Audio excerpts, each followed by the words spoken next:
విని ఈరోజు మన హృదయాలను ఒకసారి క్రీస్తు అను బండ మీద మన యొక్క వస్త్రాలని ఉదుక్కుని తెలుపు చేసుకుందాం.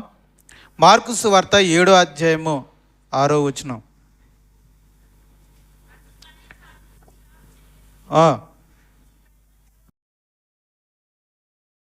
పెదవులతో నన్ను గణపరచుదురు గాని వారి హృదయము నాకు దూరముగా ఉన్నది. వారి హృదయము నాకు దూరముగా ఉన్నది. ఒక్కసారి అందరూ తీయండి. మార్కు సువార్తలోని 7వ అధ్యాయము మనం అందరం ఒకసారి చూద్దాం. 6వ వచనాన్ని. ఈ ప్రజలు పెదవులతో నన్ను గణపరచుదురు గాని వారి హృదయము నాకు దూరముగా ఉన్నది. వారి హృదయము నాకు దూరముగా ఉన్నది. వారు మానవులు కల్పించిన పద్ధతులు దైవోపదేశములని బోధించుచు నన్ను వ్యర్థముగా ఆరాధించుదురు. రైట్. దేవుని యొక్క వాక్యం అలా సెలవిస్తుంది.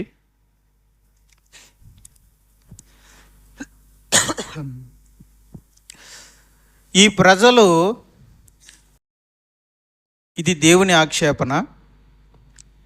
దేవుడు తన ప్రజల పట్ల ఆక్షేపణ చేస్తున్నాడు. ఏమనంటే, ఈ నా ప్రజలు పెదవులతో నన్ను గణపరుస్తున్నారు కానీ వాళ్ళ హృదయాలు నాకు దూరంగా ఉన్నాయి కనుక వారు చేయు ఈ ఆరాధన వ్యర్థమైన ఆరాధన అంటున్నాడు. దేవుని పిల్లలు, దేవుని జనులు మీటింగ్స్కి రావడం, పెదవులతో గణపరచడం, నోటితో పాడడం, కానుకలను సమర్పించడం, భయభక్తులను పాటించడం, చూపించడం, బైబిల్ చదవడం, ఇవన్నీ కూడా పరిచర్య చేయడం, ఇవన్నీ కూడా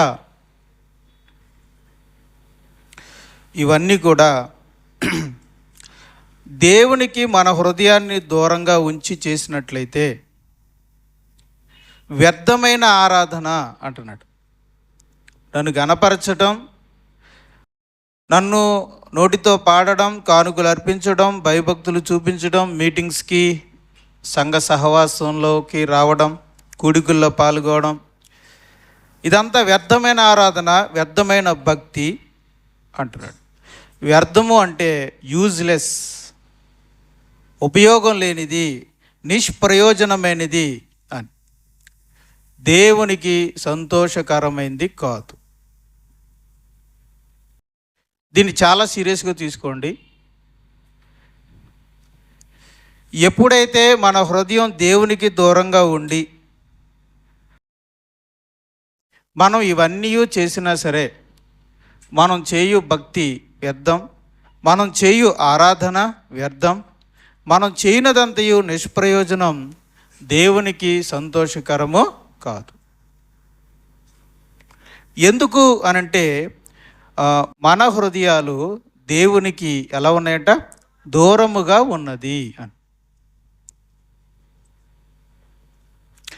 అంటే నీ హృదయాన్ని, నీ మనస్సుని దేవుని దగ్గర పెట్టకుండా నీ శరీరముతో, నీ నోటితో నువ్వు గణపరిచి స్తుతించినా, నీ చేతులతో కష్టపడి పరిచర్య చేసినా, నువ్వు కష్టించి సంపాదించిన కానుకల్ని దేవునికి ఇచ్చినా, భయభక్తులు నువ్వు చూపించినా, ఆ భక్తి, ఆ ఆరాధన నిష్ప్రయోజనమైనది, దేవునికి ఏమాత్రము సంతోషకరమైనది కాదు.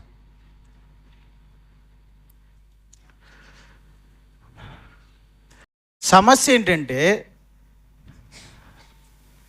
దేవుడు, మన హృదయము దేవునికి దూరంగా ఉండటం సమస్య. దేవుడు కోరుకునేది ఏంటన్నమాట? అయితే మన హృదయం దేవునికి దగ్గరగా ఉండాలని కోరుకుంటాడు. ఈ జోబీలో దాచిన ధనం కాదు, ఈ జోబీ వెనకాల ఉన్న హృదయం తనకి దగ్గరగా ఉండాలి అని దేవుడు కోరుకుంటున్నాడు. దేవుడు మన హృదయాన్ని కోరుకుంటున్నాడు. మన హృదయం దేవునికి దగ్గరగా ఉండాలి, దేవుడికి దగ్గరగా ఉండాలి. అప్పుడే నీవు పెదవులతో గణపరచు, నీ నోటితో పాట పాడు, నీ చేతులతో పరిచర్య చేయి, నీ జోబులోంచి కానుకలు వేయి, కూడికల్లో పాల్గొను, భయభక్తులు చూపించు. అప్పుడే అవన్నీ ప్రయోజనకరము, దేవునికి సంతోషకరం. లేనట్లయితే అవంతయు వ్యర్థం. ఇదే విషయాన్ని లేఖనాలు, ఇది ముందుగా రాయబడిన విషయం. ఒకసారి అక్కడికి వెళ్దాం. యెషయా గ్రంథము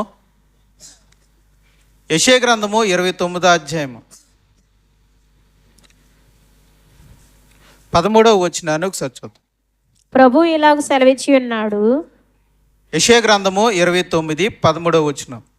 ప్రభువు ఇలాగ సెలవిచ్చి ఉన్నాడు, ఈ ప్రజలు నోటి మాటతో నా యొద్దకు వచ్చుచున్నారు, పెదవులతో నన్ను గనపరుచున్నారు గాని తమ హృదయమును నాకు దూరం చేసుకొని ఉన్నారు. వారు నా ఎడ్ల చూపు భయభక్తులు మానవుల విధులను బట్టి వారు నేర్చుకొనినవి. చాలు. నీ పిల్లలు దేవా, నీ పిల్లలు, నీ ప్రజలు, మేము నీ ప్రజలమైన మేము, నువ్వు నీ కుమారుని యొక్క శిలువ రక్తం చేత మమ్మల్ని రక్షించావు, రాజులేని యాజకులుగా చేసుకున్నావు, నీ కుమారుని రక్తంతో కడిగి మమ్మల్ని పరిశుద్ధపరిచావు, నిత్య జీవానికి వారసులను చేసావు, పరిశుద్ధమైన ప్రజలుగాను నీ సొత్తైన ప్రజలుగా నువ్వు చేసుకున్నావు, సంఘానికి రావాలన్నావు, అనుదినము ఆరాధించాలన్నావు. అలాగే మేమందరం కూడా సంఘముగా కూడుకుని నేను గణపరుస్తున్నాం, నిన్ను స్తుతిస్తున్నాం. మేము రావడం నువ్వు సంతోషించావు, మేము స్తుతించడం వల్ల నువ్వు సంతోషించావు, మేము గణపరుస్తుంటే ఎంతగానో ఆనందించావు, నీ ఎడల భయభక్తులు కలిగి ఉంటే నువ్వు సంతోషించావు, మేము కానుకలు సమర్పిస్తుంటే మమ్మల్ని దీవించావు. ఈరోజు ఎందుకు నాయన నువ్వు ఎందుకు సంతోషించట్లేదు? ఈరోజు నేను కూడికకు వస్తున్నా, నీకు హ్యాపీ లేదు. ఈరోజు నేను ఎంత అద్భుతంగా పాట పాడినా, కొత్తలో వచ్చే కంటే ఇప్పుడు ఇంకా అద్భుతంగా పాడుతున్నా. అప్పుడు నాకు లయ శృతి తెలీదు, ఇప్పుడు నాకు ఇంకా బాగా తెలుసు. లయ శృతితో అదరగొట్టేస్తూ పాడుతున్నా, ఈరోజు నీకు సంతోషం లేదేంటి? ఒకప్పుడు నేను కొత్తలో వచ్చినప్పుడు 100 రూపాయలు ఇచ్చేవాడిని, ఇప్పుడు నా జోబులోంచి 500 ఇస్తున్నాను, కానీ నీ మొక్కల్లో నవ్వులేదు. ఒకప్పుడు ఏదో వీలైనప్పుడే వచ్చేవాడిని, ఇప్పుడు వారం వారం వచ్చేస్తున్నాను, కానీ నీ మొక్కల్లో సంతోషం లేదు. ఒకప్పుడు నాకు ప్రార్థన చేయడమే రాదు, ఆ వచ్చి రాని ప్రార్థన విని సంతోషించావు, ఇప్పుడు దుమ్ము దులిపేస్తున్నాను, కానీ నా ప్రార్థన చూసి నీకు సంతోషం లేదు. ఏమైంది ప్రభువా? ఒకప్పుడు కొత్తగా ఉన్నప్పుడు నన్ను చూసి సంతోషించావు, ఈ రోజున నేను అన్ని విషయాలలో అభివృద్ధి చెందాను అనుకుంటే నాకు నన్ను చూసి నీకు సంతోషం లేదు. ఎందుకని? దేవుడు అంటున్నాడు, అప్పుడే నీకు పాట సరిగ్గా రాకపోయింది, ప్రార్థన చేయడం సరిగ్గా రాలేదు, నీకు కానుకలు ఇవ్వడం కూడా తెలియదు, ఆరాధనకి ఎలా రావాలో కూడా నీకు తెలియదు. కానీ అప్పుడు నీ నిష్కలంకమైన హృదయం నన్నే కోరుకుంది. అప్పుడు అందుకేనేనయ్యా, నువ్వు వచ్చిరాని పాట పాడినా, వచ్చిరాని ప్రార్థన చేసినా, నీ బుల్లి నడకలతో నువ్వు సంఘానికి వచ్చినా, నువ్వు భయభక్తులు చూపుతున్నా, నువ్వు వేసి ఆ చిన్ని కానుకలను చూసి నేను పొంగిపోయాను, సంతోషించాను. కానీ ఈరోజు అలా లేదు, నీ హృదయం మారిపోయింది. ఈరోజు నీ హృదయం నాకు దూరంగా వెళ్ళిపోయింది. అందుకే నువ్వు కమ్మగా పాడినా నాకు ఇంపుగా లేదు, నీ పెదవులతో నువ్వు నన్ను గనపరుస్తున్నా నాకు ఇనసొంపుగా లేదు, నువ్వు ఇంతంత కానుకలు ఇస్తున్నా నాకు ఆనందం లేదు, నువ్వు కష్టపడి నీ 2 చేతులతో కష్టపడుతున్నా, సంఘానికి వస్తున్నా నాకు సంతోషం లేదు. ఎందుకనంటే నీకు మొదటిలో ఉన్న హృదయం ఇప్పుడు లేదు, నీ హృదయం ఇప్పుడు నా దగ్గర లేదు, నీ హృదయం ఇప్పుడు నా మీద లేదు, నా దగ్గర నుండి దూరంగా వెళ్ళిపోయింది. అందుకే నీ మీద నాకు సంతోషం కలగట్లేదు అంటున్నాడు. ప్రియ సహోదరి, ప్రియ సహోదర, ఈరోజు దేవుడు నీ మీద ఆరోపణ చేస్తున్నాడు. మొదటి కాలంలో, మొదటి అనుభవంలో నీ హృదయం దేవునికి ఎంతో దగ్గరగా ఉంది కదా. నిజం. అప్పుడు నీకు ప్రార్థన రాదు, పాట రాదు, ఏమీ తెలియదు, ఒక చిన్న విశ్వాసివి. కానీ అప్పుడు నీ హృదయం చాలా దేవునికి దగ్గరగా ఉంది. ఇప్పుడు అన్నీ వచ్చాయి, కానీ నీ హృదయం దేవునికి దూరంగా ఉంది. ఆక్షేపణ చేస్తున్నాడు దేవుడు, నీ మీద ఆరోపణ చేస్తున్నాడు ఈరోజు. దాన్ని నువ్వు ఆలోచిస్తావా? దీన్ని నువ్వు ఒప్పుకుంటావా? ఒక్కసారి ఆలోచిస్తావా నిజంగానే? అయితే ఆలోచించు. నీ హృదయం అట దేవునికి దగ్గరగా లేదట, దూరంగా ఉంది అని. అక్కడ చూడండి, తమ హృదయమును నాకు దూరము చేసుకొని ఉన్నారు అన్నాడంటే ఇంతకుముందు ఎక్కడుందని? దగ్గరగా ఉందని. ఇప్పుడేమైందని? దూరం అయిపోయిందని. ఎక్కడికి వెళ్ళింది హృదయం? దేవుడే చెప్పాలి, నీ హృదయం ఎక్కడికి వెళ్ళింది ఈరోజు. ప్రియ సోదరా, ప్రియ సహోదరి, నా ఆత్మీయ మిత్రులారా, ఈరోజు మీ హృదయం దేవునికి దగ్గరగా ఉందా, దూరంగా ఉందా? ఒకప్పుడు దేవునికి దగ్గరగా ఉన్న మీ హృదయం ఎక్కడికి వెళ్ళిపోయింది? దేవునికి దూరంగా వెళ్ళిపోయింది. అదే ఎక్కడికి వెళ్ళిపోయింది? ఎక్కడికి వెళ్ళిపోయిందో ఒకసారి ఆలోచించండి. కొన్ని చూపిస్తాను. ఈ వాక్యమైన అర్థంలో మీ హృదయం ఎక్కడికి వెళ్ళిపోయిందో కొన్ని చూపిస్తాను.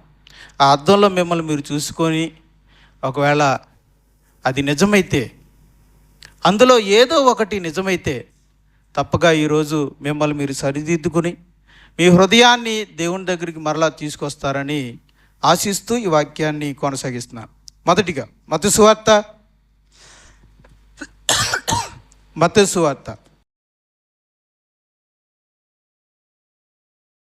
6వ అధ్యాయం 21వ వచనాన్ని ఒకసారి చూద్దాం. మత్తయి సువార్త నీ ధనం ఎక్కడ నుండునో, 6వ అధ్యాయము 21వ వచనం, నీ ధనము ఎక్కడ ఉండునో అక్కడనే నీ హృదయం ఉండును. అక్కడనే నీ హృదయము ఉండును. ఓ విశ్వాసి, ఓ సోదరా, నీ హృదయం ఎక్కడికి వెళ్ళిపోయిందో దేవుడు చెప్తున్నాడు. ఈ వాక్యం అనే అర్థంలో మిమ్మల్ని మీరు చూసుకోండి. ఒకవేళ నీ హృదయము ఈరోజు దేవునికి దూరంగా, ధనముకు దగ్గరగా దేవునికి దూరంగా వెళ్ళిపోయిందా? ఒకసారి అంటే ధనము, ధన వ్యామోహం మీద నీ మనసు పడ్డదా? నీ ఆత్మలో రక్షించబడినప్పుడు, నా ఆత్మ రక్షించబడింది చాలు, నేను దేవుని బిడ్డనయ్యాను, నాకు ఈ లోకములో నీవు తప్ప మరి నాకు ఈ లోకములో ఏదియూ నాకు అక్కరలేదు అన్న మనసు కలిగి ఉన్న నీవు ఈరోజు దేన్ని వెతుకుతున్నావు? ధనం మీద ఆశ పెట్టుకున్నావా? ధనాన్ని అర్జిస్తున్నావా? వేరు. ధనం మీద ఆశ పెట్టుకున్నావా? అది వేరు. మీ ఉద్యోగాల్లో మీరు ధనం సంపాదించుకుంటారు, భవిష్యత్తు తరాలకు కూడబెట్టుకుంటారు, అది వేరు. ధనమును సంపాదించడం నేరం కాదు. ధనం మీద వ్యామోహం పెట్టుకున్నావా? ప్రీతి పెంచుకున్నావా? ప్రేమ పెంచుకున్నావా? ఎక్కువ దాని గురించి ఆలోచిస్తున్నావా? అయితే నీ హృదయం ధనం దగ్గరికి వెళ్ళిపోయింది. అందుకే నీ హృదయం దేవునికి దూరంగా వెళ్ళిపోయింది. దేవునికి దూరంగా వెళ్ళిపోయిందంటే అర్థం ఏంటి తెలుసా? దేని దగ్గరకు వెళ్ళిపోయిందని అర్థం. దేని దగ్గరికి అని దేవుడు చెప్తున్నాడంటే, నీ హృదయం ధనము దగ్గరికి వెళ్ళిపోయింది అంటున్నాడు. ధనము, ధన వ్యామోహం. సాధారణంగా విశ్వాసులకి ధనము, ధన వ్యామోహం పెద్ద ఉండదు. కానీ లోకంలోకి వెళ్ళాక, మనుషులను చూశాక వాళ్ళతో పోల్చుకొని, నేను ఎలా ఉండడం ఏంటి, అలా ఉండాలి, అలకలాగా ఆ ఇల్లు, ఆ డ్రెస్ మెయింటింగ్, లేదంటే ఆ సెల్ ఫోన్, లేదంటే ఆ కారు, లేదంటే ఆ వెహికల్, ఈ పోల్చుకోవడం ద్వారా నేను అని ధన వ్యామోహం మీద విశ్వాసి కూడా ఏం పడతాడు? మనసు పడతాడు. పరిగెట్టడం మొదలెడతాడు. ఒకప్పుడు నడిచేవాడు ఇప్పుడు పరిగెట్టడం మొదలెడతాడు. ఎందుకు ఈ పరుగు? ఈ మధ్య నీ మనసు దేవుని మీద నుంచి ఎక్కడికి వెళ్ళింది? ధనం మీదకి వెళ్ళింది. అందుకే ఈ పరుగు. చూడండి, యోబు గ్రంథము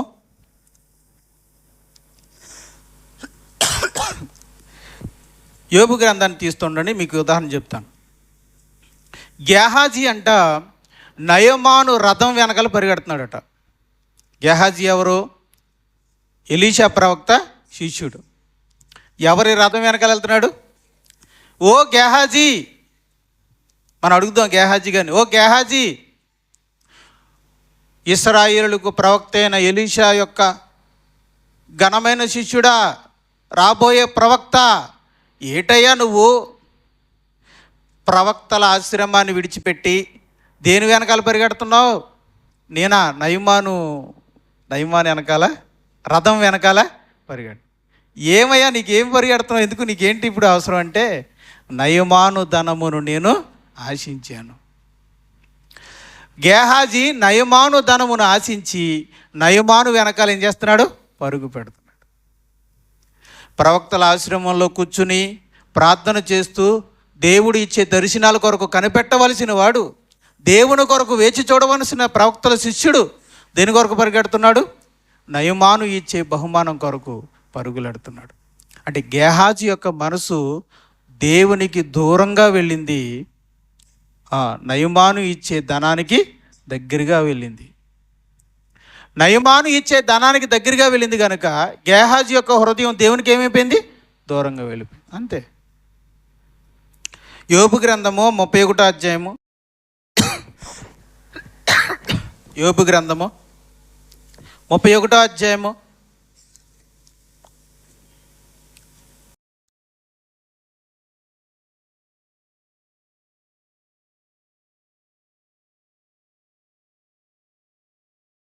31వ అధ్యాయం 24వ వచనం. ఎడల సువర్ణము నాకు ఆధారం అనుకుని ఎడల, అంటే బంగారం నాకు ఆధారము అని అనుకుని ఎడల, నా ఆశ్రయము నీవే అని, నా దిక్కు నీవే అని మేలిమి బంగారముతో నేను చెప్పిన ఎడలను నా ఆస్తి గొప్పదై అని గాని, నా చేతికి విస్తారము సొత్తు దొరికినని గాని నేను సంతోషించిన ఎడ్లను, సూర్యుడు ప్రకాశించినప్పుడు నేను అతనినే గాని, చంద్రుడు మిక్కిలి కాంతి కలిగి నడుచుచుండగా అతన్నే గాని చూచి నా హృదయం రహస్యంగా ప్రేరేపించబడి వారి తట్టు చూచి నా నోరు ముద్దు పెట్టిన ఎడలను, పరమనున్న దేవుని దృష్టికి నేను వేషధారిని అవుదును. ఇక్కడ యోబు గారు చాలా మంచి విషయాన్ని దేవుని ఆత్మ చేత రాస్తున్నారు. కాబట్టి ప్రియమైన దేవుని వల్ల యోబు ధనవంతుడు, చాలా ఆస్తి ఉంది, బంగారం ఉంది, వెండి ఉంది, దాసదాసీలు ఉన్నారు, ఒంటెలు ఉన్నాయి, ఆవులు ఉన్నాయి, గొర్రెలు ఉన్నాయి, మేకలు ఉన్నాయి, గాడిదలు ఉన్నాయి. చాలా ఆస్తిపరుడైన ఆయన ఆస్తిపరుడు అంటున్నాడు, నేనేనాడు వాటిని చూసి సంతోషించలేదు అని. వాటిని చూసి ఇవి నాకు ఆధారం, ఇవే నాకు ఆశ్రయం, ఇవే నాకు దిక్కు, నా భవిష్యత్తు ఇవే అని ఎప్పుడు నేను అనుకోలేదు. వాటిని నేను చూసి అప్పుడప్పుడు చూసుకొని వాటికి నేను ముద్దు పెట్టలేదు అని. ప్రియ సోదరా, ఒకవేళ నువ్వు ముద్దు పెడుతున్నామో, నీ హృదయం రహస్యంగా ప్రేరేపించబడి ధనాన్ని ముద్దు పెడుతుందేమో. దేన్ని ముద్దు పెడుతుంది నీ హృదయం? బీరువాలో నువ్వు దాచిన ధనమా? బ్యాంకులో దాచుకున్న, అకౌంట్లో దాచుకున్న ధనమా? దేన్ని ముద్దు పెడుతుంది? నీ ఆస్తిని ముద్దు పెడుతుందా? గొర్రెలను చూసి ఎప్పుడు ముద్దు పెట్టలేదు ఆయన మనసులో. అంటే ఆయన హృదయం గొర్రెల వైపుకి వెళ్ళిపోలేదు, ఆయన హృదయం మేకల వైపుకి వెళ్ళలేదు, ఆయన హృదయం ఒంటిల మీదకి వెళ్ళలేదు. అవన్నీ కలిగి ఉన్నాడు ఆయన, అవన్నీ సంపాదిస్తున్నాడు, కానీ వాటి మీదకి తన హృదయాన్ని వెళ్లకుండా చూసుకున్నాడు. మరి నీవు నీ హృదయం నీ బీరువాలో ఉన్న ధనం మీద, లేదంటే నీ యొక్క ఆభరణాల మీద, బంగారం మీదకి నీ మనసు వెళ్ళిందా? ఒకవేళ నీ బీరువాలో దాచుకున్న, సరుకులో దాచుకున్న చీరల మీదకి వెళ్ళిపోయిందా నీ మనసు? ఒకవేళ నీ ధనం మీదకి వెళ్ళిపోయిందా? ఒక్కసారి ఆలోచించుకోండి. మీ హృదయం రహస్యముగా ప్రేరేపించబడి ధనము మీద కానీ, బంగారం మీద కానీ, వస్త్రాల మీద కానీ, చీరల మీదకి కానీ ఒకవేళ వాటిని ముద్దు పెట్టుకుంటుందేమో, వాటికి దగ్గరైపోయిందేమో ఆలోచించండి. ఒకవేళ మీ మనస్సు రహస్యంగా వాటికి దగ్గరైపోతే ఆటోమేటిక్గా దేవునికి దూరం అయిపోతుంది. ఈరోజు దేవునికి మీ హృదయం దూరం అవడానికి గల కారణం ఇదే అయితే దయచేసి మీకు మరలా దేవునికి దగ్గరగా వెళ్ళాలి అని అనుకుంటే, లేదండి నాకు ఇదే కంఫర్ట్గా ఉంది, నేను ఇలాగే జీవిస్తాను, వేషధారిగానే బతుకుతాను, వ్యర్థముగా ఆరాధిస్తాను అని ఒకళ్ళు మీరు అనుకుంటే మీ జీవితాన్ని మీరు కొనసాగించండి. ఎంత బతికి వేషధారిగాను వ్యర్థమైన ఆరాధన చేయడం ఏంటి? దీనిగా నేను రక్షించబడింది, దిక్కుమాలి నీ జీవితంలో మరి అలా కచ్చిచ్చి అలా వద్దు, నాకు లేదు, నేను దేవుణ్ణి సంతోషపెట్టాలి, నా ఆరాధన అర్థవంతమైన ఆరాధన కావాలి, నా భక్తిలో అర్థం ఉండాలి, నా క్రైస్తవ జీవితం దేవుణ్ణి సంతోషపెట్టాలని ఒకళ్ళు మీరు అనుకుంటే, ధనము దగ్గరికి వెళ్ళిన మీ మనస్సుని విషయంలో పశ్చాత్తాపడి మీరు మీ హృదయాన్ని దేవుని దగ్గరికి తీసుకురండి. ధనము దగ్గరికి వెళ్ళిందా, వస్త్రాల మీదకి వెళ్ళిందా, బంగారం మీదకి వెళ్ళిందా, దేని దగ్గరికి మీ హృదయం వెళ్ళినా వెంటనే దాని విషయంలో పశ్చాత్తాపడి మీరు మారు మనసు పొందండి. అప్పుడు మీ హృదయం దేవుని దగ్గరికి వస్తుంది. చెప్పండి, ప్రభువా నా ధనం నీకంటే ఎక్కువ కాదు తండ్రి, నా వస్త్రాలు నా చీరలు నీకంటే ఎక్కువ కాదు నాయనా, ప్రభువా నేను సంపాదించుకున్న ఈ వెండి బంగారాల కంటే ఇవి నీకంటే గొప్పవి కాదు తండ్రి, నీకంటే ఈ ధనార్జన నాకు ఎక్కువ కాదు అని చెప్పగలిగితే మరలా మీ హృదయం దేవునికి దగ్గరగా అవుతుంది. అప్పుడు మీరు చేయు ఆరాధన దేవునికి సంతోషకరమైన ఆరాధన అవుతుంది. ఇక రెండో విషయానికి వెళ్తాం. దేవుని వాక్యం సెలవిస్తుంది, వారి హృదయములు దేవునికి దూరముగా చేసుకొని ఉన్నారు. ఒకటి చెప్పాను, ఇప్పుడు రెండోది చూడండి. మత్తయి సువార్త 5వ అధ్యాయం, మత్తయి సువార్త 5వ అధ్యాయం 28వ వచనం. మత్తయి సువార్త 5వ అధ్యాయము నేను మీతో చెప్పినదేమనగా 28వ వచనము. నేను మీతో చెప్పినదేమనగా ఒక స్త్రీని మోహపు చూపుతో చూచు ప్రతివాడు అప్పుడే తన హృదయమందు ఆమెతో వ్యభిచారం చేసిన వాడగును. అంటే ఒక పురుషుడు ఒక స్త్రీని చూస్తూ మోహపు చూపులు చూశాడు అంటే తన హృదయంలో ఏం చేస్తున్నాడు? వ్యభిచరిస్తున్నాడు. నీ హృదయం నీ దేహం కాదు. ఇక్కడ విషయం, నీ దేహం దేవుని దూరంగా వెళ్ళలేదు. దేవుడు కూడా అంటలేదు నీ దేహం నా దగ్గరే ఉంది, కానీ నీ హృదయమే నాకు దూరంగా ఉంది. ఒకవేళ నీ హృదయం మోహపు చూపుల దగ్గరికి వెళ్ళిందేమో ఒక్కసారి ఆలోచించద్దాం. మీరు నేను కూడా ఆలోచించుకుందాం. ఇందులో అతిథులు ఎవరు లేరు. స్త్రీలని పురుషులని ఎవరు అతిథులు కాదు. పెళ్ళి కాలేదని, పెళ్ళి అయ్యిందని, యవనస్తులమని ఏ భేదమూ లేదు, పెద్దవాళ్ళని ఏమీ లేదు ఈ విషయంలో. ప్రియమైన దేవుని వారలారా, మీ హృదయము నా హృదయము ఒకవేళ మోహపు చూపుల దగ్గరికి వెళ్ళిపోయిందేమో. యోబు గ్రంథము 31వ అధ్యాయము 9వ వచనం. యోబు గ్రంథము 31వ అధ్యాయము 9వ వచనం. నేను హృదయమున పరస్త్రీని మోహించిన ఎడల నా పొరుగువాని ద్వారమున, ఇదిగోండి, నేను హృదయమున పరస్త్రీని మోహించిన ఎడల. ఒకవేళ మోహిస్తుందేమో నీ హృదయం, మన హృదయం పరస్త్రీని మోహిస్తుందేమో ఆలోచిద్దాం. సోదరి మనలారా, మీ హృదయం పరాయి పురుషుడిని మోహిస్తున్నదేమో ఆలోచిద్దాం. నువ్వు అనుకోవచ్చు నా దేహంతో నేను పాపం చేయట్లేదు కదా, నువ్వు అనుకోవచ్చు నా దేహంతో నేను పాపం చేయట్లేదు కదా, పవిత్రంగానే ఉంచుకుంటున్నాను కదా, ఏదో నాకు పుట్టే ఆశ కొద్దీ నా కళ్ళ ద్వారా నేను ఆనందిస్తున్నాను, ఇందులో తప్పే ఉంది అని అనుకుంటే అది తప్పే. నువ్వు దొంగ చూపులు చూడాల్సి వచ్చిందంటే అది తప్పే. నేను ఒక మాట అడుగుతున్నాను, నీ భర్త చూస్తుండగా నువ్వు చూడగలవా? సోదరా, నీ భార్య చూస్తుండగా ఒక అమ్మాయి ఇంక నువ్వు చూడగలవా? అది తప్పు కాబట్టే నువ్వు దొంగచాపుగా చూస్తున్నావు. నక్కి ఎందుకు చూస్తున్నావు అంటే అది తప్పు కనుక. మీ అందరికీ తెలుసు, మీ హృదయాలు క్రీస్తు రక్తంతో కడగబడ్డాయి. చూసిన తర్వాత ఏమనిపిస్తుంది మీకు? నేను ఎందుకు ఇలా చూశాను, అని మీకు అనిపిస్తుందా లేదా? అది పరిశుద్ధాత్ముడు చేసే దోషారోపణ. నువ్వు చేసేది తప్పు గనక, నువ్వు చూసేది తప్పు గనక పరిశుద్ధాత్మ దేవుడు చెప్తాడనమాట, నువ్వు తప్పు చేస్తున్నావని. అందుకే చూసినంతసేపు బాగానే ఉంటుంది, కానీ చూసిన తర్వాత చాలా బాధ అనిపిస్తుంది. నువ్వు విశ్వాసి అయితే. విశ్వాసి కాకపోతే హృదయంలో ఏ ఘర్షణ ఉండదు, ఏమీ ఉండదు, లోపల నుంచి సౌండ్ ఏం రాదు.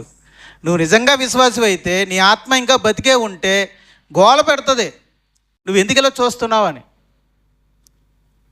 ప్రేమైన దేవుని వారలారా, నేను అది జాగ్రత్తగా చూసుకోండి ఈ విషయంలో. ఇంకొక విషయం కూడా చెప్తున్నాను. ఊళ్ళో వాళ్ళందరిని అలా చూస్తున్నారని నేను అన్నాను, సంఘంలో ఉన్న వాళ్ళని చూస్తున్నారేమో అని అన్నాను. కానీ నీ ఇంటి పక్కన ఉన్న వ్యక్తిని, లేదా ఎదురింటి పక్కన ఉన్న వ్యక్తిని, నీకు నచ్చిన వ్యక్తిని నువ్వు చూస్తున్నావేమో అనేది నా ఉద్దేశం. అంటే నేను ప్రపంచంలో అందరిని చూడలేదండి, ఎవరినో ఒక్కరినండి. ఆ ఒక్కరు చాలు మనం కాలిపోవడానికి. ఒక్క స్త్రీ చాలు. దావీదు గారు 100 మందిని చూడలా, ఒక్క స్త్రీనే, ఒక్క పరాయి స్త్రీనే చూశాడు. చూస్తే ఆయన భక్తి జీవితం అంతా కాలిపోయింది. దావీదు గారు బెత్షెబాను చూశారు, మోహపు చూపులో పడ్డాడు. ఆయన హృదయం ఎవరికి దగ్గర అయింది? బెత్షెబాకు దగ్గర అయింది, దేవునికి దూరం అయిపోయింది. మరలా నాతాను ప్రవక్త వచ్చి గద్దించేదాకా దావీదు మరలా దేవుని దగ్గరికి రాలేకపోయాడు. కనుక మోహపు చూపులు కూడా మనల్ని, మన హృదయాన్ని దేవునికి దూరంగా తీసుకెళ్ళిపోతాయి. మోహపు చూపులే కదా అని, ఇందులో తప్పేముందని అనుకోవద్దు. ఇది రహస్యమైన పాపం. పోరాడండి. మోహపు చూపులపై పోరాటం చేయాలి. లొంగిపోవద్దు.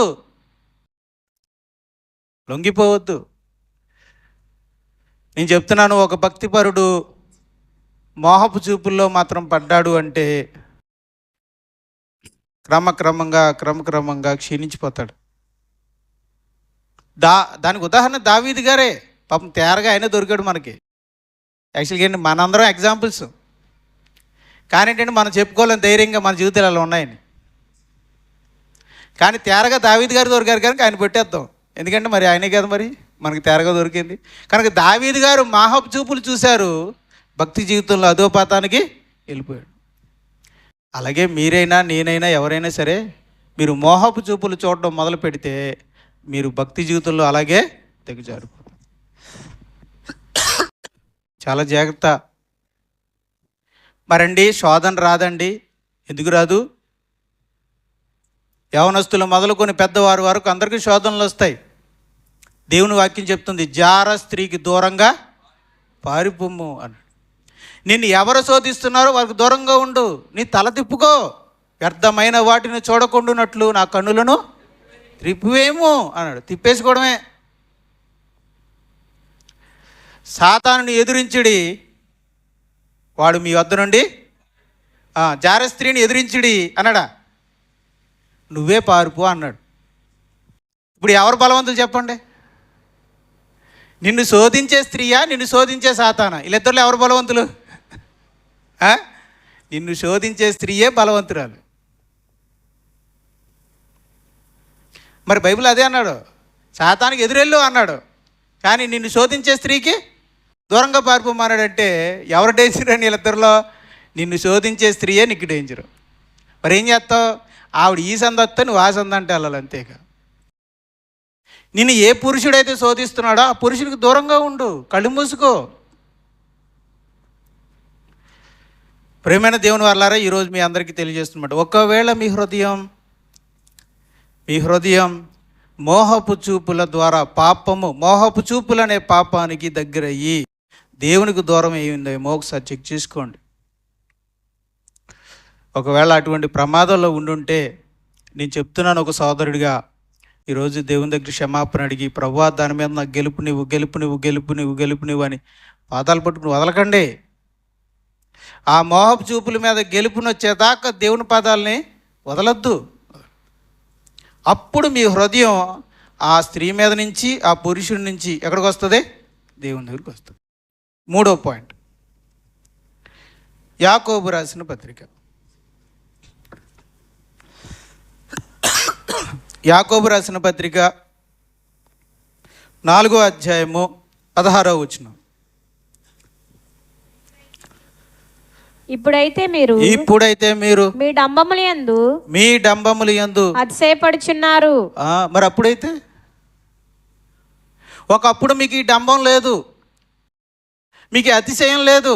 నేను కదా పాడుతున్నాను, నేను కదా ప్రార్థిస్తున్నాను, నేను కదా ఎంత గొప్పగా వాక్యం చెప్తున్నాను, నేను కదా ఎంత గొప్పగా మరి డ్రెస్అప్ అయ్యాను, నేను కదా ఇంత గొప్పగా మరి పరిచర్య చేస్తున్నాను అనే డంబం నీలో లేదు, గర్వము నీలో లేదు.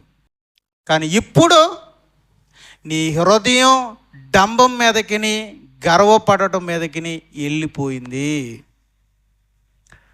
ఇందులో ఎవరు అతిథులు కాదండి. ప్రసంగం చేస్తున్న నేను కూడా ఒక ఎపిసోడ్ అదే టైప్ అయిపోయాను. ప్రసంగం ఎవరి కోసం చేయాలి? నేను దేవుని కోసం, దేవుణ్ణి సంతోషపెట్టడం కోసం చేయాలి. ఎలా మారిపోయావంటే వినువారిని సంతోషపెట్టేవారుగా మారిపోయాం. అప్పుడంటే ఏంటి అయిపోయాను? నేను మనుషుల వలన ఘనత పొందాలనుకుంటున్నాను, డంబం కోరుకున్నాను. అంటే నా హృదయం దేవుని దగ్గర నుంచి ఎడగలింది, డంబం దగ్గరికి వెళ్ళింది. డంబం కోరుకుంటున్నారా? మత్తయి సువార్త 6వ అధ్యాయము 2వ వచనం 3వ వచనం. మత్తయి సువార్త 6వ అధ్యాయం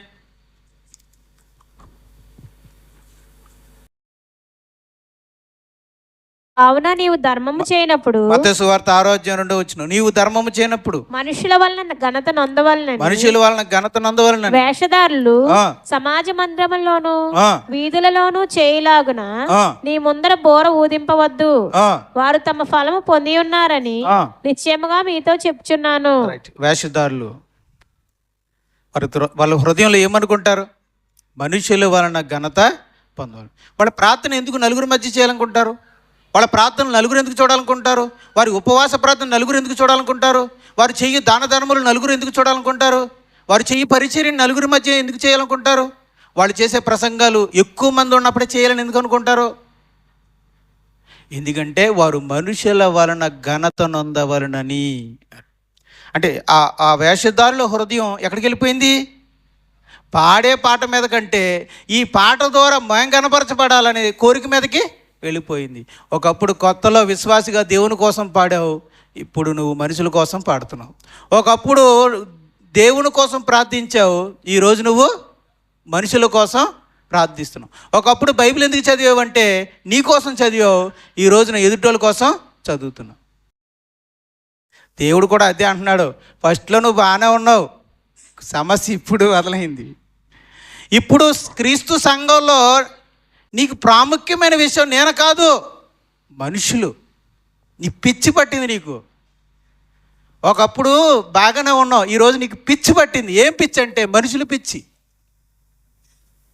ఏం మనుషులు పిచ్చి అంటే వాళ్ళకి చూస్తున్నారా, సూపర్ పాడానంటారా, ఓకే, అది మర్చిపోయావు. నీ కనులు పైకెత్తడు చూడడం మర్చిపోయావు. ఈరోజు మనిషి లెక్క చూస్తున్నావు. మనుషులు పిచ్చి పట్టింది ఈరోజు నీకు.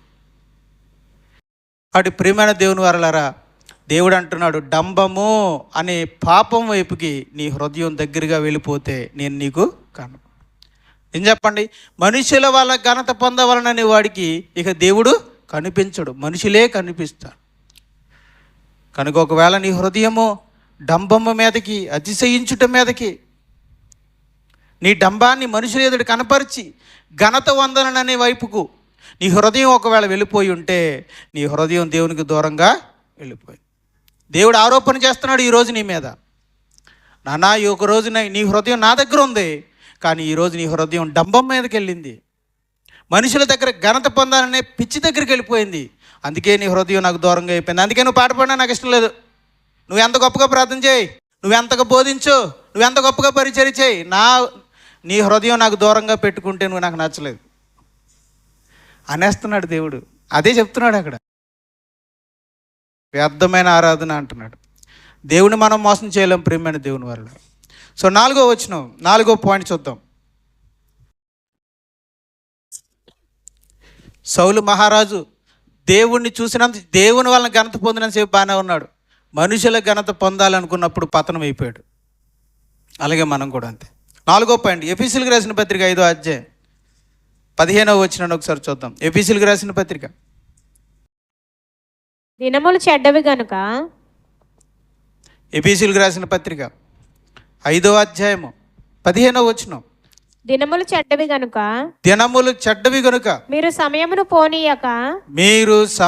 పోనీయక. సద్వినియోగము చేసుకొనుచు.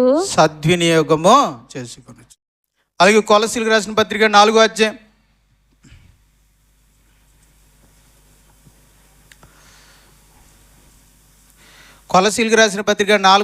5వ వచనం. సమయము పోనీయక సద్వినియోగము చేసుకొనుచు.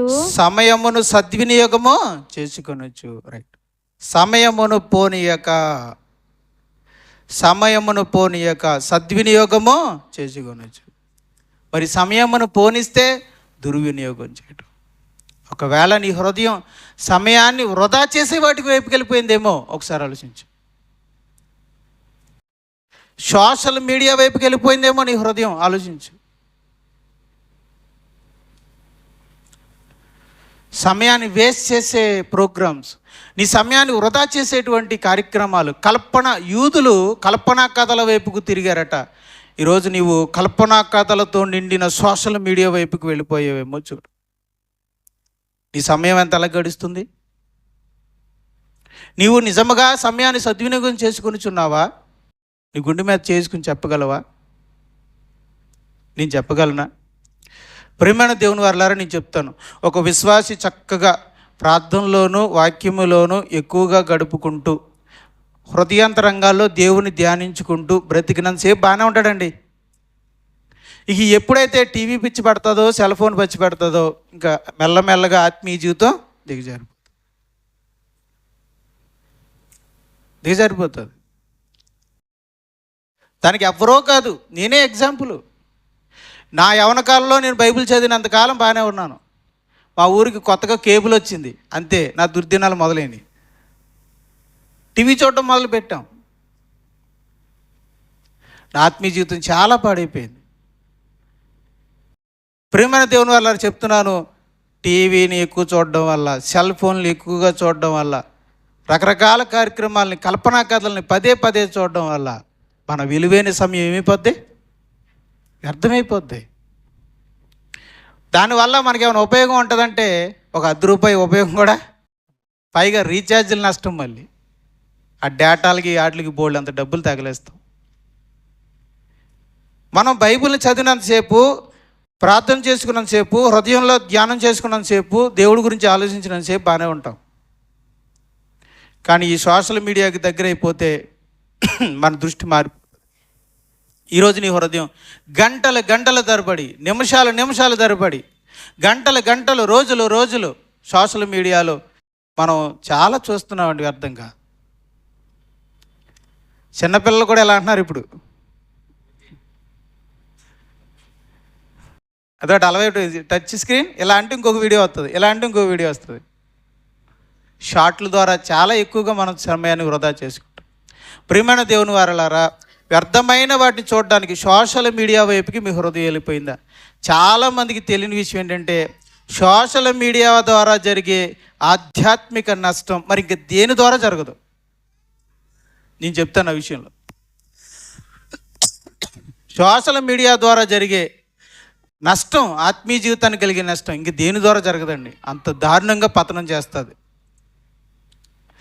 ఒకవేళ నీవు సోషల్ మీడియాకి దగ్గరగా వెళ్ళిపోతే, ఆ సినిమాలకి, కల్పనా కథలకి, ఆ వ్యర్థమైన ప్రోగ్రామ్స్కి, రకరకాల కార్యక్రమాలకి ఇక తదే చూస్తూ అక్కడే నువ్వు గడుపుతున్నావంటే, ఆ పనికి మాలినవే చూస్తున్నావు అంటే నీ హృదయం అయిపోయినట్టు దేవునికి దూరం. ఈరోజు నీ హృదయం దేవునికి దూరంగా అయిపోయింది.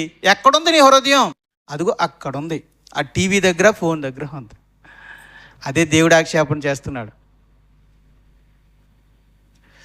ఈరోజు మనందరి మీద నేరం మోపుతున్నాడు దేవుడు. నాయనా, నీ హృదయం ఈరోజు నా దగ్గర లేదయ్యా, నీ హృదయం నాకు దూరంగా ఉంది. ఎక్కడుంది ప్రభువా? ఒకటి ధనం దగ్గర ఉంది, కొంతమందికి మోహపు చూపుల మీద ఉంది, మరికొంతమందికి డంబం మీద ఉంది, మరికొంతమందికి సోషల్ మీడియా మీద ఉంది. ఎవరి హృదయమో వాళ్ళకే తెలుసు. మీ హృదయాంతరాలు ఎరిగిన వాడు దేవుడు. మీ హృదయం ఎక్కడ ఉందో ఆయనకి తెలుసు కనుక ఈరోజు ప్రసంగం ద్వారా చెప్పాడు ఆయన. ధనం దగ్గర ఉందో, లేక మోహపు చూపుల దగ్గర ఉందో, లేక డంబం దగ్గర ఉందో, సోషల్ మీడియా దగ్గర ఉందో, ఎక్కడ ఉందో అన్నది నీకే తెలియాలి, రెండోది దేవునికే తెలియాలి. నేను మధ్యవర్తిగా చెప్పాల్సింది చెప్పాను, సరిదిద్దుకోవాల్సింది ఆలోచించవలసింది నీవు. ఆనాడు దావీదు మోహపు చూపు అనే పాపంలో పడి దేవునికి దూరం అయిపోయాడు. నాతాను అనే ప్రవక్త వచ్చాడు, అయ్యా నీ హృదయం దేవునికి దూరంగా వెళ్ళిపోయింది, మోహపు చూపుల్లో పడిపోయింది అని చెప్పినప్పుడు, అయ్యో నేను పాపిని అని ఆ సింహాసనం నుంచి కిందకి దిగి తన వస్త్రాల్ని చింపుకొని దులిపోసుకొని, అయ్యో నేను దౌర్భాగ్యుడనయ్యా, నేను ఘోర పాపం చేశాను అని పశ్చాత్తాపడ్డాడు. పశ్చాత్తాపడి తన హృదయం దేవుని దగ్గరికి వచ్చేదాకా దేవుని పాదాలను విడిచిపెట్టలేదు. ఈరోజు ప్రియమైన దేవుని వారలారా, మీరు మీ హృదయం దేవునికి దూరం అయ్యి దేనికి దగ్గర అయ్యిందో మీకే తెలియాలి. ఈరోజు ఈ వాక్యం ద్వారా దేవుడు మీతో మాట్లాడుతున్నాడు. దానికి నీ జవాబు ఏంటి? దానికి మీ జవాబు ఏంటి? మీ ఇష్టము, మీరు ఎలా జీవించాలి. దేవునికి దూరంగా బ్రతకడమే నాకు కంఫర్ట్గా ఉందండి, ఇలాగే జీవిస్తాను ఒక వేషధారిగా, లేకపోతే ఒక వ్యర్థమైన ఆరాధన చేసుకుంటూ అలాగా ఈ జీవితకాన్ని అలా మెల్లగా గడిచిపోతానండి అని అంటే అది మీ ఇష్టం. లేదండి, నాకు ఒక అర్థవంతమైన జీవితం కావాలి, నాకు అసలైన క్రైస్తవ జీవితం కావాలి, నా దేవుని హృదయానికి నేను దూరం అయిపోయాను, నా హృదయం దేవుని దగ్గరికి వెళ్ళాలనుకుంటున్నానండి అని అనుకుంటే, మీ హృదయంలో ఉన్న అసలైన కారణం ఏంటో ఈరోజు గ్రహించి, దేని వలన మీ హృదయం దేవునికి దూరం అయిపోయిందో గ్రహించుకున్నవారైతే ఆ విషయంలో దేవుని పాదాల దగ్గర మొరపెట్టండి. ఈరోజు మొదలు పెట్టండి, ప్రతిరోజు ప్రార్థన చేయండి. దాని మీద అక్కడికి వెళ్ళిపోయిన మీ హృదయం ఇక్కడికి వచ్చేదాకా దేవుని పాదాలని విడిచిపెట్టు. అది పట్టుదలంటే. ప్రార్థనలో పోరాడుచున్నాడు ఎపఫ్రోదితు అన్నాడంటే, పోరాడడం అంటే ఏంటి? ఎక్కడికో పాపం దగ్గరికి వెళ్ళిపోయిన హృదయాన్ని తీసుకొచ్చి దేవుని పాదాల దగ్గర పడేసేంత వరకు దేవుని పాదాలను విడిచిపెట్టకుండా ప్రార్థన చేయడాన్ని పోరాటం అంటారు. అది ప్రార్థనా పోరాటం అంటే. ఈరోజు విన్న వాక్యం తర్వాత మీరు ఆలోచించినట్లయితే, ప్రార్థన చేయడానికి ఇష్టపడినట్లయితే దయచేసి మోకరించండి, ప్రార్థన చేసుకుందాం.